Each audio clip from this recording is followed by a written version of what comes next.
Pushpesh sir, ये क्या दिखा रहा है? ये क्या अमेरिका के अंदर अपनी ही कारगुजारियों की वजह से जो खौफ पैदा हो रहा है, ये उसका परिचायक है?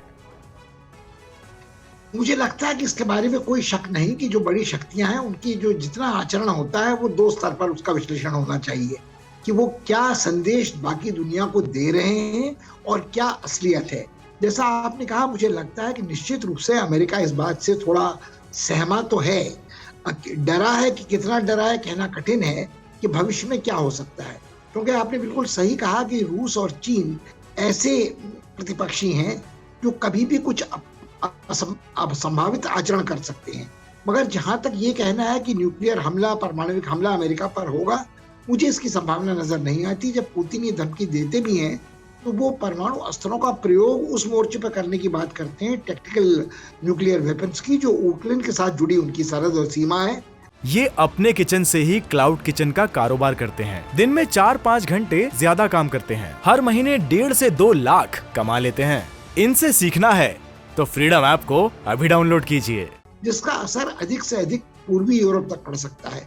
सीधे चीन या रूस के कोई परमाणु युद्ध अमेरिका के साथ होगा, इसकी संभावना बहुत कम नजर है। ये बहुत बड़ी बात कह रहे हैं पुष्पेश पंत सर, लेकिन जिससे उन्होंने शुरुआत की उस बात पर ध्यान दीजिए कि बिल्कुल ऐसा लगता है, क्योंकि उसने ऐसा कहते हैं ना, कर नहीं तो डर नहीं, किया है ऐसा, और उन लोगों के साथ किया है जो अनप्रिडिक्टेबल है, लिहाजा ये डर तो है। हालांकि उस हद तक होगा कुछ, ऐसा अभी अंदेशा नहीं है, लेकिन अमेरिका तो इस बात को लेकर अंदेशे में है और इसीलिए वो अपनी तैयारियों में कोई कोर कसर नहीं छोड़ना चाहता। किन बातों से ये प्रमाणित होता है आगे मैं बताऊंगा, लेकिन अभी एक बार पूरे पैनल से मैं ये राय ले लेना चाहता हूं। क्या ये दहशत है पीके श्रीवास्तव सर? पीके श्रीवास्तव सर, आपसे सवाल था मेरा। हाँ, तो दिनेश, एक बात मैं जरूर करूंगा, जो ब्रिगेडियर जनरल राइडर का जो इसके पहले जो मत आया, जो एक तरीके से स्टेटमेंट आया है, वो ये कह रहे हैं कि हम ये दिखाना चाहते हैं वर्ल्ड को कि यूएस इज़ न्यूक्लियर रेडी। ये तो बहुत अजीब सी बात लगती है। ये तो सब मान के चलते हैं कि यूएस इज़ न्यूक्लियर रेडी, उनके जो स्ट्रेटजिक कमांड है उसके पास ताकत है और वो सब उनके पास शक्ति भी है। इसका मतलब ये संकेत देता है एक शक्ति संतुलन जो विश्व में शायद एक तरह से डगमगा रहा है। एक ध्रुवीय यूनिपोलर वर्ल्ड था जिसमें अमेरिका सर्वश्रेष्ठ था और उसकी जो ऊंचाई थी उसको कोई चैलेंज नहीं कर रहा था। अब ये बहुध्रुवीय मल्टीपोलर वर्ल्ड बनने की जो संभावना आ रही है, शायद उसमें ये सारी शक्ति जो है एक दूसरे को दिखाने की कोशिश की जा रही है। और मिनटमैन 3 का इस वक्त जो लॉन्च हुआ है और ये जो स्टेटमेंट साथ में है, ये दोनों अपने आप में बहुत चौंकाने वाला है। लॉन्च तो चौंकाने वाला नहीं है, जो आपने बिल्कुल सही कहा कि लॉन्च एक शेड्यूल था, वो शेड्यूल लॉन्च को एक करने की कोशिश नहीं की जा रही थी कि कहीं कोई गलत संदेश नहीं चला जाए। फिर बाद में समझ में आया कि संदेश देना ज़रूरी है। तो जैसा कि हमारे पैनलिस्ट ने बोला, ये संदेश दिया जा रहा है कि अभी भी हम पूरी तरह से शक्तिशाली हैं, हमारे अंदर वो सारी ताकतें हैं जो ज़रूरी हैं सर्वश्रेष्ठ होने की। नहीं तो अगर आपको किसी एक वक्त में ये बताना पड़े कि हम रेडी हैं, एक सुपर पावर को ये बताना पड़े कि हम रेडी हैं, अगर हमारे ऊपर हमला होता है तो हमारी तैयारी है, क्या ये इस बताने की आवश्यकता है? क्या ये दुनिया पहले से मानकर नहीं चल रही है? असल में काटने के पहले आप अपने दांत बड़े बड़े करके दिखा देना चाहते हैं ताकि काटने वाली नौबत ना आए। General Meston. और दिनेश, मेरे को ये लगता है कि जो सवाल अभी तक उठा है, मेरे को ये हालात इस प्रकार लग रहे हैं कि जो अनप्रिडिक्टेबल देश हैं, जैसे एक पैनलिस्ट ने बताया, उसमें नॉर्थ कोरिया भी शामिल है। बिल्कुल। और ये 3 देश हैं जो पिछले 6 महीने में काफ़ी इंटरकॉन्टिनेंटल बैलिस्टिक मिसाइल्स की टेस्टिंग की है।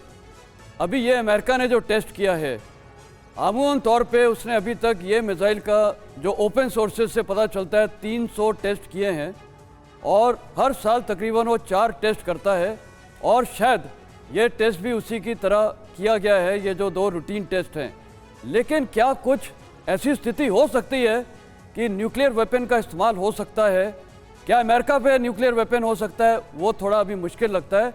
लेकिन हाँ, एक जगह है ज़ैपोरिया प्लांट यूक्रेन में, जहाँ पर स्थिति गंभीर है और अगर वहाँ कुछ हालात ख़राब हो से न्यूक्लियर एक्सीडेंट होता है और वहाँ जो नेबरिंग नाटो कंट्रीज़ पे भी इफ़ेक्ट होता है, तब ये न्यूक्लियर कॉन्फ्लिक्ट हो सकता है ये बहुत बड़ी बात कह रहे हैं जनरल मेस्टन सर। आपकी बात को मैं दोहरा दूं कि ऐसा तो नहीं लग रहा अभी कि कोई न्यूक्लियर हथियार चला देगा, लेकिन एक छोटा सा मिस एडवेंचर, एक मिस कैलकुलेशन, ये पक्का इस बात को इंश्योर कर सकता है कि म्यूचुअल अश्योर्ड डिस्ट्रक्शन की तरफ बातें चली जाएं। ये क्यों कहा जा रहा है? IAEA, एक महत्वपूर्ण बात मैं आपको बताना चाह रहा हूं, जरा दिखाऊंगा मैं आपको एक हाईटेक ग्राफिक्स के जरिए।